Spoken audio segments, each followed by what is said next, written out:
Coming up, I'm going to reveal 4 questions that you must answer before you decide to quit your job. And then we're going to look at recent surveys that show what are the biggest pain points in the workforce. Let's go. All right, folks, helping you win at work and in life, because if you're winning at work, you got a great shot at winning at life. But I'm going to tell you, if you're losing at work, it is sucking a whole lot out of your life.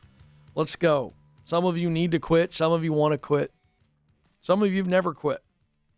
We're going to talk about quitting. Let's start with some negative psychology around quitting. So I'm going to take you back to my driveway when I'm 10 years old. I'm playing a game of one-on-one basketball against my best pal at the time, who was a year older than me. And folks, I'm still short. If you ever see me at a live event or in person, it's pretty underwhelming. In fact, I get this comment all the time from people. They say, "You're a lot shorter than I thought." I guess my personality implies that I'm taller, and I'm sitting behind a desk. I got to tell you, I'm 5'9" in shoes. So when I'm 10, I'm probably 4 feet tall. 4 feet 2, maybe? So I'm playing a game of one-on-one basketball against my buddy. He's a year older, and he's probably 6 inches taller than me, which is a big deal when you're a kid. Well, somewhere deep down in my psyche, I probably knew that it was a long shot that I was going to beat my pal, but I thought I had a chance, and I'm a competitor, I'm a fighter. And so I'm playing this game, and it took about 3 minutes of this one-on-one game to realize I was about to be destroyed. I was already frustrated. Every shot I took, he blocked. I couldn't get a shot off. I couldn't dribble around him. And as a 10-year-old, I'm about to boil over. Unbeknownst to me, my dad is standing in the front yard about to mow the grass. He's watching this, and he's seeing me boil over. And he knows I'm about to quit. But I don't know that Dad's watching my emotion. And here comes his voice out of nowhere. "Hey, winners never quit. Quitters never win." I'd never heard the phrase before in my life. That was the first of what feels like 5,000 times he told me that in my life. But I got what he was saying. He was saying, Colemans don't quit. Suck it up, Buttercup. Take it like a man. He's beating you. Don't quit, right? That's what my dad was saying. And there is a kernel of truth to that, right? In that he was saying, don't quit. Finish the game that you started. But outside of that, which is what he was using that phrase to challenge me with, that phrase is wrong. Because I've got news for you. Winners do quit. They quit all the time. They quit the right things at the right time. It's not always perfect timing, but they know when to quit. That's what winners. Now, winners don't like what's associated with quitting because it's a form of losing. Listen, it's not working anymore. Been a good run, or maybe it was a really frustrating effort. We tried, it didn't work, we quit. Whatever it is, quitters can win because winners have figured out when to quit. And so if you're quitting, you should be quitting to something, not quitting from something. That's what I want you to get today. I'm going to walk you through 4 questions that allow you to always make a really good decision on quitting. But I want you to understand, you should always be quitting something for valid reasons to then move into something else. Not just, I'm mad, I'm frustrated, I quit. Now what? That's not what winners do. Winners say, it's time. It's time. And then winners figure out what they're going to do next. And when they figure out that, then they say, I'm out. Here we go. 4 questions. Number 1, why do I want to quit? That's the first question. Why do I want to quit? I got all these frustrations. I've got thoughts. I've got feelings, and I'm leaning towards quitting. I feel like I should quit. Before we quit, we should first ask, why am I quitting? This is about maturity. This is about clarity. I want to make sure that I'm not in a bad state of emotion that's not based on reality, that's not based on wisdom. So why am I quitting? Let's get absolutely clear that this is, in fact, a legitimate exit. I should exit. I've thought through it. I've looked at it from multiple angles. I'm not acting in emotion. I'm acting with knowledge and wisdom and counsel from others. It is very clear it is time for me to walk out. Great. So I must first answer the question, why am I quitting? And this does 2 things. When I have a really good reason for quitting, I am now confident in quitting. If I don't have a good reason for quitting, it is going to hold me back and help me not make a poor decision. So it will rescue me or give me confidence. All right, now, next. Once we've determined, and we're going to walk through this as though we have determined that it is the right thing to quit, okay? So the second question becomes, when should I quit? Now that I know why, and it's absolutely clear I must quit, I now have to go, when should I quit? Now, this is based on a couple of things. Professional opportunities that have financial realities. If my financial reality is one that I have a whole lot of room, I got a year's worth of pay, I've got a great if I've got financial independence and stability for a extended amount of time, then the win is kind of just, well, you decide. But if you don't, and most people don't, the when to quit is determined by the next opportunity and the financial reality. That leads to the third question. Okay, so we're looking at when, all right? Okay? And so we got to go, well, my win is based on I've got to have the right opportunity because of my financial reality. Now that leads to the third question. Well, then where should I quit to? So now it's all about the where. I'm not quitting until I've got a where. If I need money or I don't want to put myself into a potential financial strain, then I've got to have my where before I determine the when. So that's where to quit. Hey, what have I learned from this quit? That will inform my where. I don't want to just quit because it's not great and then quit into something where it just drags up all the old same stuff again. I want to learn from this. I want to be informed. I want to make sure that I'm quitting to something that is better in the short term or certainly going to be better in the long term. Once I've got the where, now I determine the how. And the when and the how, pretty simple. I got something to step into, I'm done. Now the how, here's a simple thing. Quit the way you would want someone to quit you. Quit in a way that you want someone to talk about you. No guilt, all class. Move on.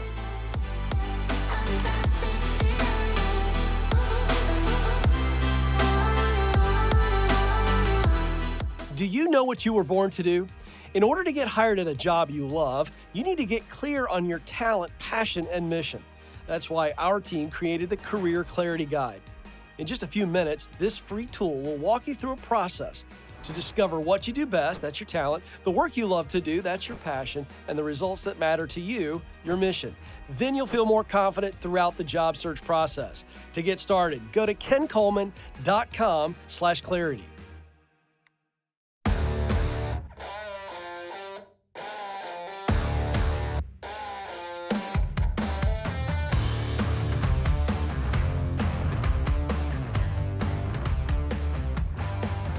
Why are so many people considering leaving their jobs? Why have millions upon millions upon millions of people left their jobs since 2021? It was known as the Great Resignation. It continued into 2022. We're talking about 4+ million people every month.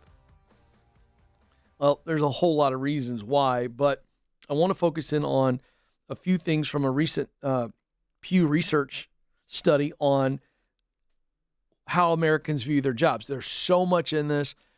I don't want to use it all, but I want to focus in on some things that I see and I hear, and I want to encourage some of you because I want you to feel a sense of community to go, I'm not the only one that feels this, and I shouldn't feel this. I shouldn't have this, because if I can shake you and almost reach out here verbally, right, in an audio format and in a video format and say, hey, you're not wacky, you're not weird, you're not wrong to feel this, and you shouldn't feel this, and you shouldn't have to keep feeling this. That's what I want from this. I shared some data on the show recently that revealed that our leaders at work have more impact on our mental health than our doctors. And when I first read it, I was like, wow. But then I was like, well, that kind of makes a lot of sense. I spend more time with my leader than I do my doctor. My leader has more impact on every area of my life than my doctor. I mean, every day. So let's look at some very critical pieces. I'm again, a vast study. I'm pulling some things that I think you need to be aware of, because a lot of you are in these numbers. 52% of employees say that their employer cares about their well-being a great deal or a fair amount. Okay, so when you see pieces of data like this, you do have to pay attention to the details. And so they're asking these people, does your employer care about your well-being a great deal or a fair amount? And 52% said, yeah. Now, that's a failing grade.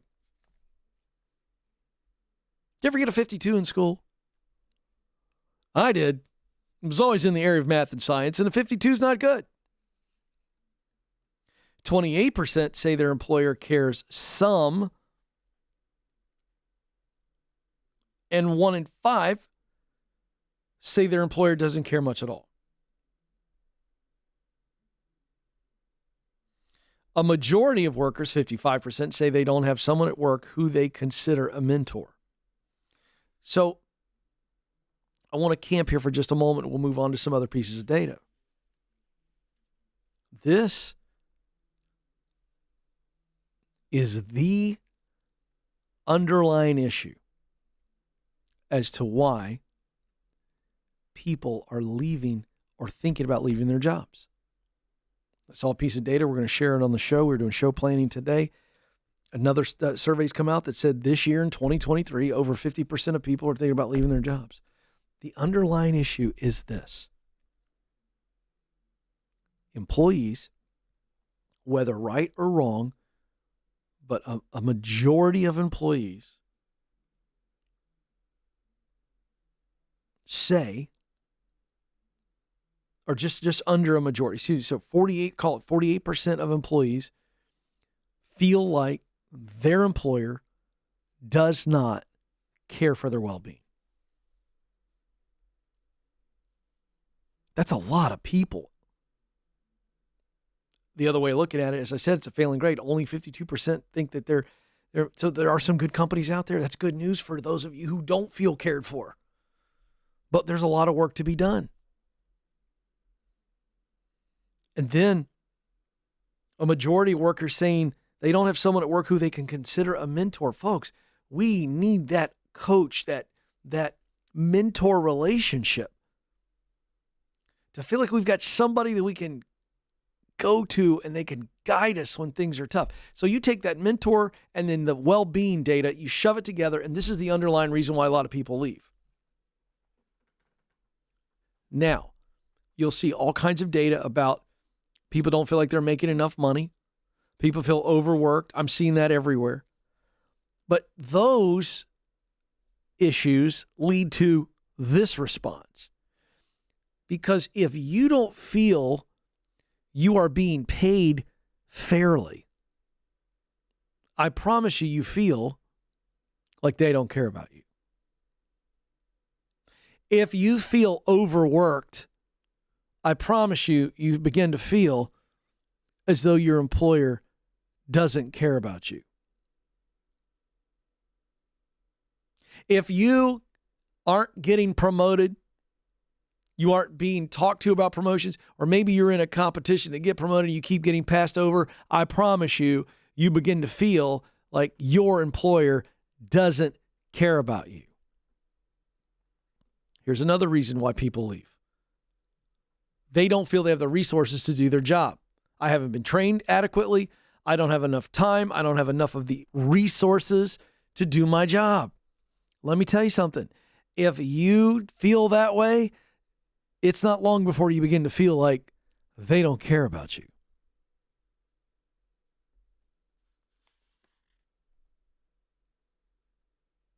Now, one of the other things that's going on is that 34% of workers say they receive feedback on how they're doing their job from their manager. Extremely often. 34% of American workers are saying, I get feedback on how I'm doing on a regular basis. 39% said they sometimes receive feedback, and 27% say they rarely do. So an overwhelming majority are sometimes or rarely getting feedback.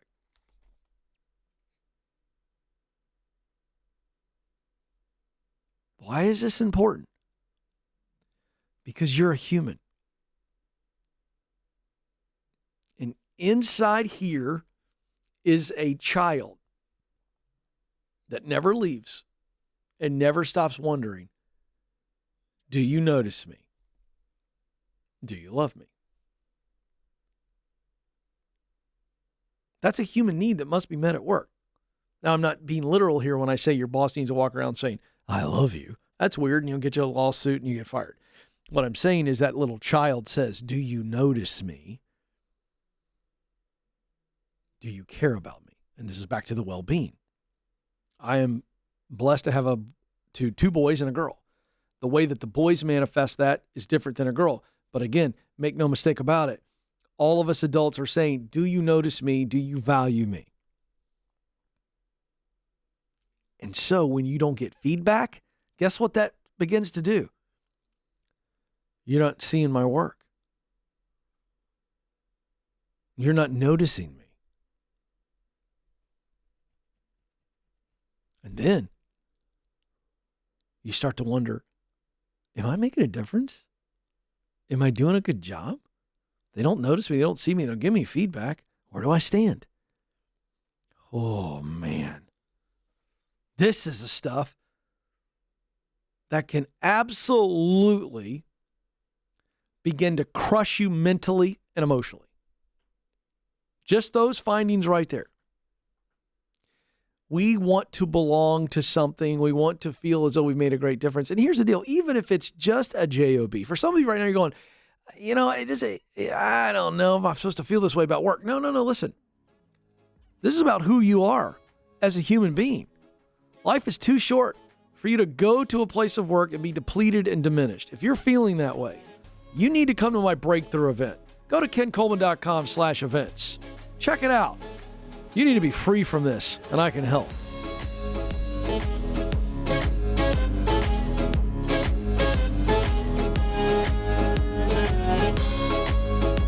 Are you wondering if you should leave your current job or stay put? You're not alone. That's why we created the Should I Quit My Job quiz. In just 5 minutes or less, this quiz will help you determine if you're at the right company and if you're in the right role. If you need to make a move, you'll even get practical next steps to keep you moving forward.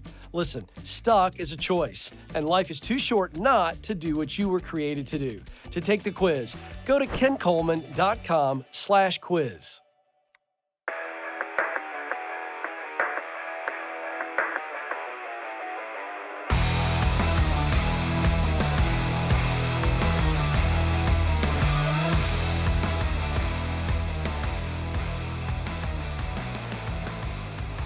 All right, the financial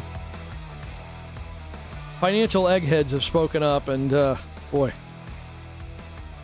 requires more work for me, Alex. These people create a mess that I got to come in and clean up, and I'm happy to do it. I'm a man of the people, by the people, for the people. Headline from this Finance Yahoo article: Workers must plan on Social Security shortfall when retirement planning, advisors say. A new report on Social Security has rattled some Americans, especially those in their 50s, because people are wondering how much benefits they're going to get during retirement. Doubts are surfacing from estimates last week that showed Social Security's reserves are projected to run out in 2033. Well, I mean, we've been talking about, I feel like this has been something we've been talking about for a while. This is the government.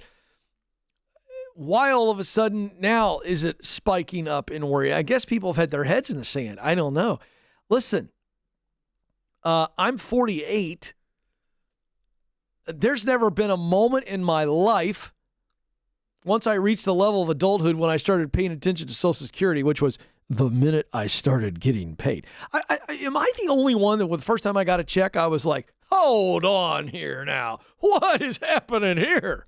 What is this SS thing, and why is it, you know what I mean? By the way, I was telling my kids this the other day. See, they don't have any experience with this. I can't wait. I can't wait for my kids to see withholding. Now, I remember the first time my dad sat me down and explained it. Well, this is Social Security. This is what it does. And, you know, when you get to this age, you can draw from it, blah, blah, blah, blah. Well, then, you know, okay.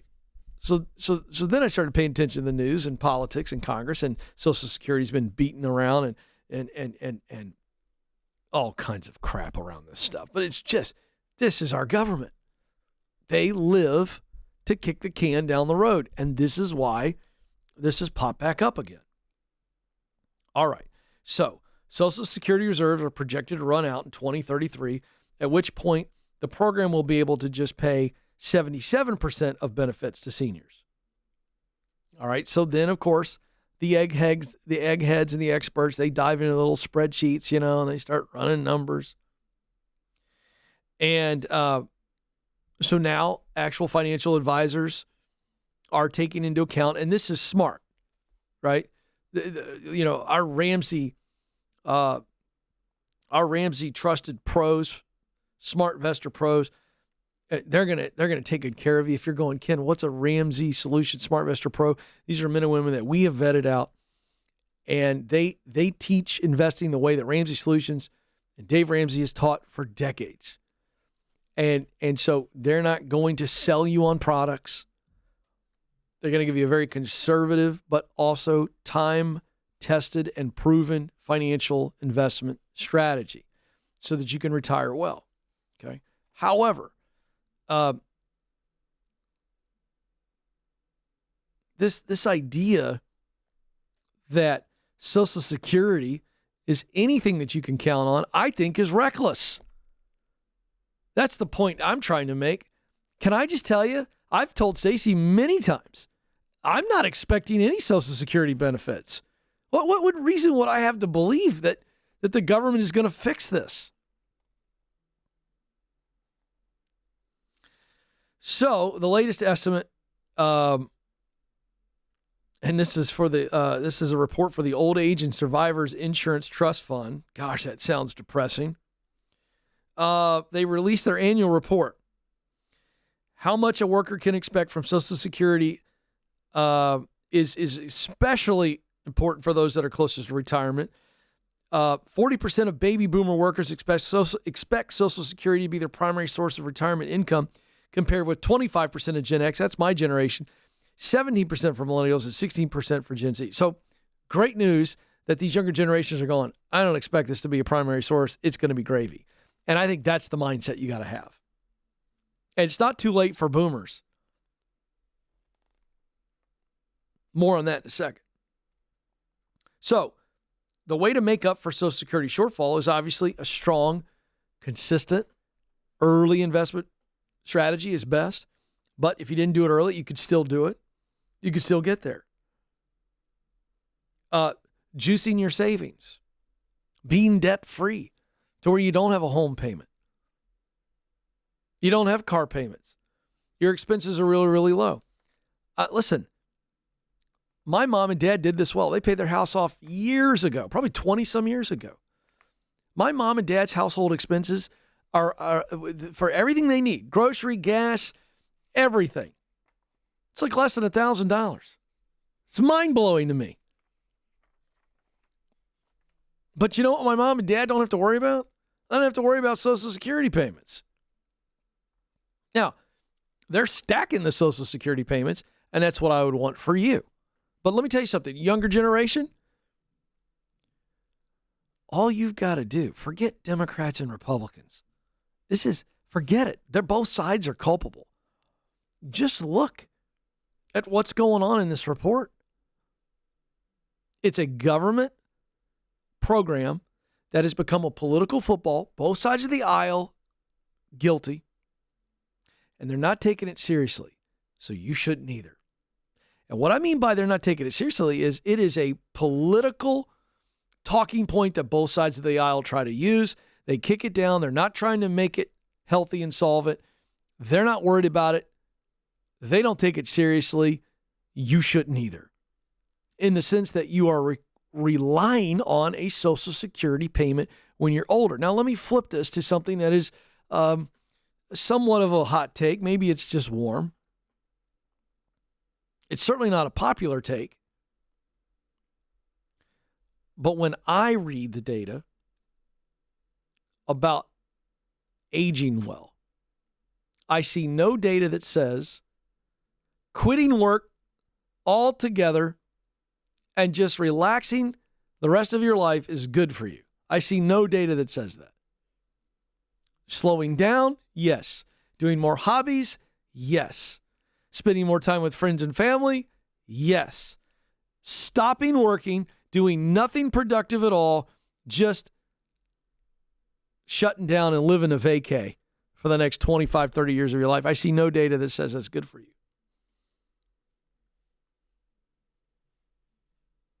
I don't have any plans to stop working. Ever. Slow down? Yep. But when I get older, I plan to have multiple streams of revenue and have a schedule that is based on what I want to do, how I want to do it, and where I want to do it. And my investments are to live the good life, to pass something on to my kids. But I want to work. And what's scary for people, this older generation, the boomers that didn't plan, what's scary is they've never enjoyed doing anything. They haven't dreamed. They haven't wondered what could life look like as I'm older. They never enjoyed their work in the first place.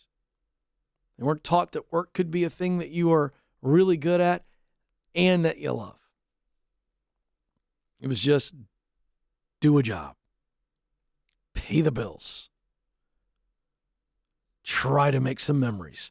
If you don't have enough, get yourself a credit card for those things and pay them off over time.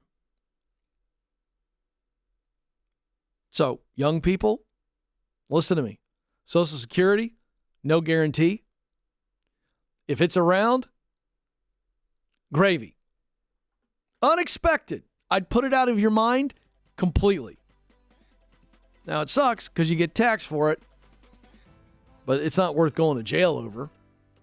Go get you some. Save you some. Keep on working.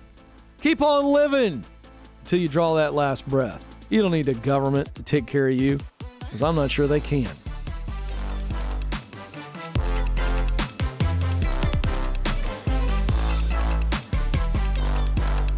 Did you know that recruiters take an average of 6 seconds to scan a resume? And that's if they ever see it in the first place. In fact, 75% of resumes are rejected before reaching a hiring manager. Listen, folks, if you want to get hired, you've got to make your resume worth noticing. That's why we created How to Write the Perfect Resume. This free guide will walk you through the 5 steps to stand out in the hiring process to get you your dream job. If you want to get started, go to kencoleman.com/resume.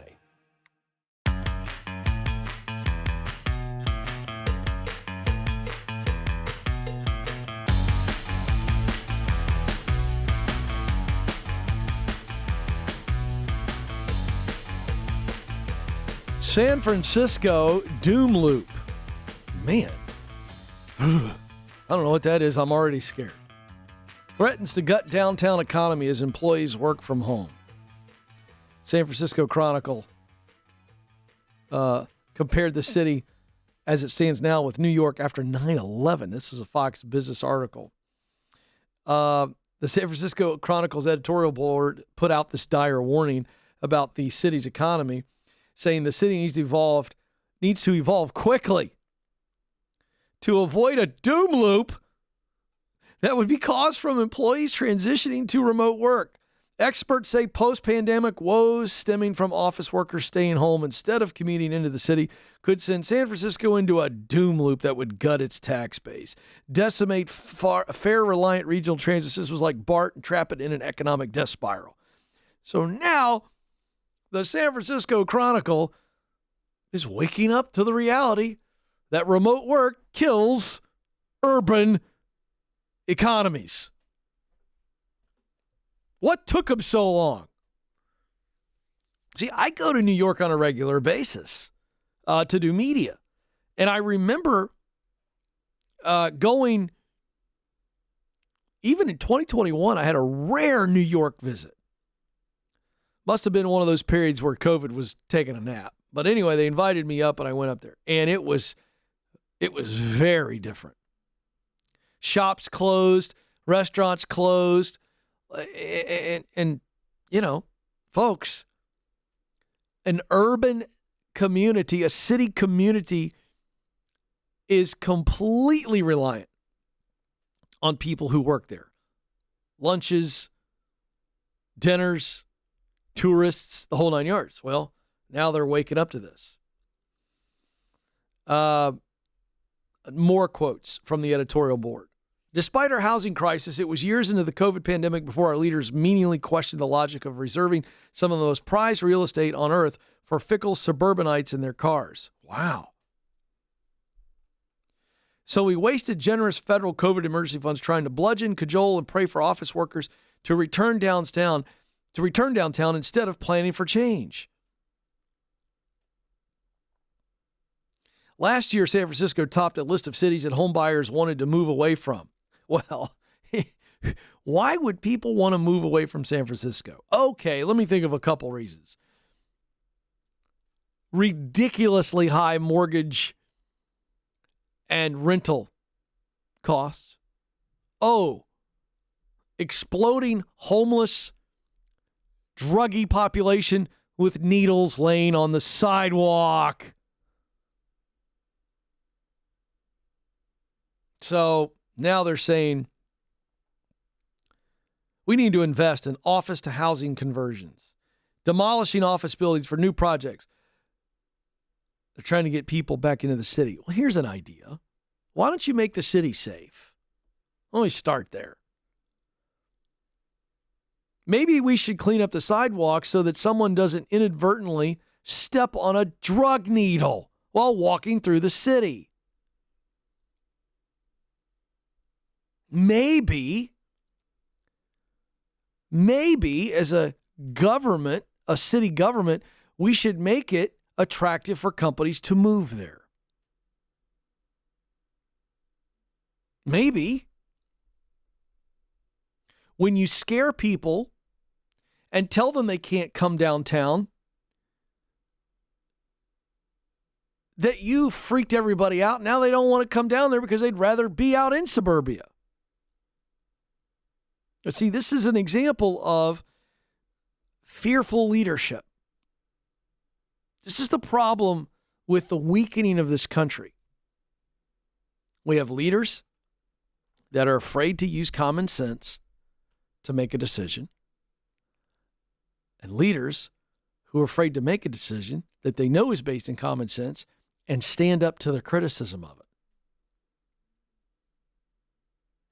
But the very same people, the San Francisco Chronicle editorial board, the local leaders that are in their pocket and scared to death to have a negative editorial written about them, are all to blame for why people are leaving San Francisco. And now they're saying, we got to get them back. Well, you're the one who drove them out. Scared leadership. I'm scared of this. I'm scared of that. I'm afraid to do this. I'm afraid to do that. And then everybody says, this is chaos. I don't want to be a part of it. I'm out. And then you don't know why everybody left? Come on.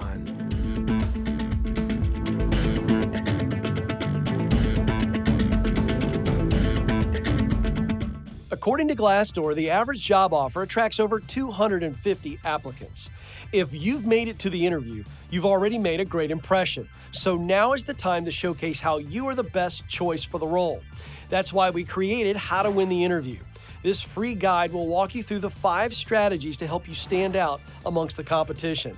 With just some intentionality, you can prepare yourself to win the interview. Go to kencoleman.com/interview.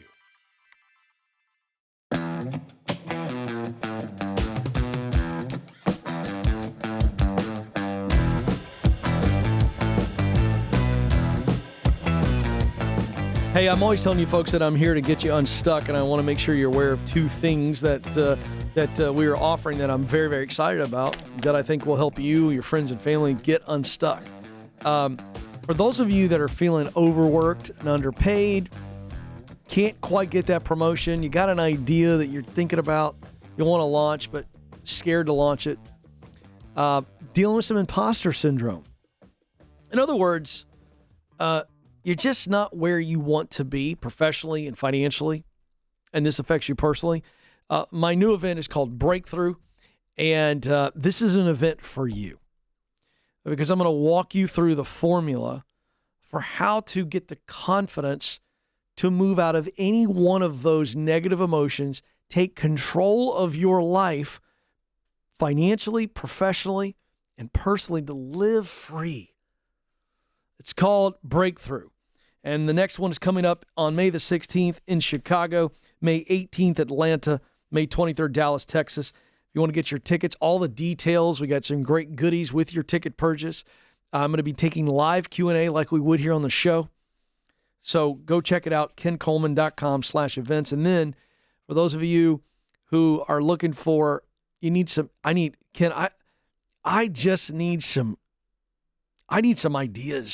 I need clarity and direction. And boy, I need it fast. The Get Clear assessment, a 20-minute assessment that will measure talent, what you do best, passion, work you really look forward to and love to do, and then mission, in other words, what motivates you, results that you want to create that motivate you to get out of bed and get excited, gives all you that information in a detailed report, and then puts your key answers, your top answers into a purpose statement that becomes your dream job description that is absolutely doable. You can get that at kencoleman.com/assessments. That's only $30. All right, let's go to Matt, who's joining us in Youngstown, Ohio. Matt, you're on the Ken Coleman Show. Hey, Ken. Thanks for taking my call. Can you hear me? Yes, sir. Loud and clear. How can I help? Great. So I'm in my early 40s, married with 2 adolescent kids, no debt, baby step 7. I've been a licensed engineer for about 15 years. I got a master's degree in it. Put in a lot of work and effort to get here, and my wife's endured the journey with me, always supported me, and we kind of built all this together. It's been a lot of work. So I honestly don't have many complaints about engineering, but I think I have an itch to become a plastic surgeon. No kidding. What's behind that itch? Well, I've followed that world for quite a few years, and I have an interest in aesthetic reconstruction, helping people achieve and restore their desired look. It's a lot of schooling and stuff like that. Yeah. We have to how much save up money. How much time and how much money? Just poking around the web. I'd have to go through med school. That's about 4 years. There's about 6 years of residency, I think. Money could be on the order of 200,000 or 300,000, I think. See, okay, I want to stop you there. This is not something that you can think about or call me and talk about if you're not absolutely sure what the money is. Like you gotta know, man, because you gotta have a specific target. And I wonder, like, are you looking at numbers from like your standard medical schools, your high end medical schools? Is there much difference? I mean, I'm asking this unintelligently, but it's kind of the question you need to be asking. What's the difference between Harvard Med School and Youngstown State Medical School? What's the difference? Right. That's Do you know? Good question. I haven't dug that deep. I guess at this stage of the process, I'm doing soul searching to see if this is too crazy to even think about. Well, okay, I get it. Let me address that. Well, I'm attempting to address it by look. You've got to figure out how much time and money it's going to take. Then you determine if it's crazy. I don't think it's crazy on the surface because it sounds like something you've wanted to do for a long time. Right. So if the time and money weren't an issue, would you have any doubts at all? Oh. Huh? I don't think so. Well, you need to know so. I would dive in, yeah. Okay. So, it's not crazy. It's really hard, and it's probably complex due to the fact that you're 43 and you're married with 2 kids. So, we've got a certain amount of money we got to make, all while we are getting the med school degree, and then the 6 years of residence. What kind of money you're making then? It's 60,000, 70,000 a year, I think. Can you live off of 60,000 to 70,000 a year in Youngstown, Ohio? Well, we have my wife's income too. We would probably be okay. Great. All right, so we just covered that. So once we get to residency, we would be okay, even at the 60 to 70 a year, because after the 6 years of residency, what does your income jump to? Or could it? Plastic surgeons could make around 300,000. All right. So if we start today, that's got you at 49 or 50, making really good money doing what you think that you really want to do. Yeah. All right, so we've talked about time only right now, and we've talked about income. What we've not talked about is the expense. So you got to get an idea what it's going to cost. And I will tell you, I don't think anybody cares where you went to school. So right. I would be going to the most inexpensive med school there is. That's what I would do. Right. Okay. And how about, bringing my family along with this journey? It just seems crazy. Well, again, what makes it crazy? What makes it not crazy? If we have to move somewhere to be closer to a school, well, as long as your wife is working and you guys can cut your expenses to where it's not causing stress for the family, it's not crazy. How old are the kids? 16 and 11. I mean, this is going to be harder on the 16-year-old than the 11-year-old. Right. Making a move, but they'll be fine. Right. Okay. Here's the other thing. Are you ready to get into med school right now? How long would that take to actually get to the point where you would get in? You have to go through some biology courses, so there would probably be a couple years at my local college. All right, so now we add some more time onto this. So now we're not 50, we may be 51, 52, right? Yeah. Okay, but that takes care of the 16-year-old. So the 16-year-old finishes high school, you're doing all your local stuff. Hopefully you're busting it, working 2-3 jobs, saving up some money. How are you going to pay for med school? We'd have to save the cash. I don't do debt. Attaboy. So, now we're talking maybe you're 55. But if you're 55 and you're making 300,000 plus and you're doing work you love, feels okay to me. You might Yeah. be able to do plastic surgery for 15 years. If you could only do it for 10, would it be worth it? If we didn't have any debt, and we got there at 55, and I started making $300,000 or more as a plastic surgeon, and I could do that for 10 years, would it be worth it, what we just described? I would say it's worth it. Then there's your answer, my friend. It's not crazy. It's going to be hard. It is going to be complex. It is not crazy. Yeah, very Now, good. Here's what we didn't discuss. If your wife is on board, fantastic. If she's not, everything gets paused until that gets figured out. Because I agree. that will be brutally difficult, and I would not do it if my wife was not on board with all of this.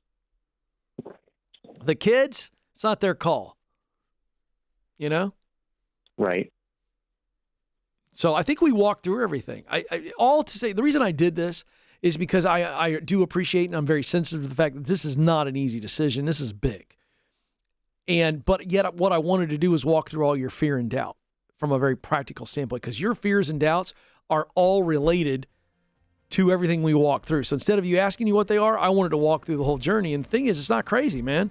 I think you can do it. I think you should do it. More people should do this. It's worth it. 55, doing what you love, making a bunch of money. Get it, baby. Thanks for listening to The Ken Coleman Show. For more, you can find the show on demand wherever you listen to podcasts and watch the show on YouTube. You can also find Ken across all social media by following @Ken Coleman.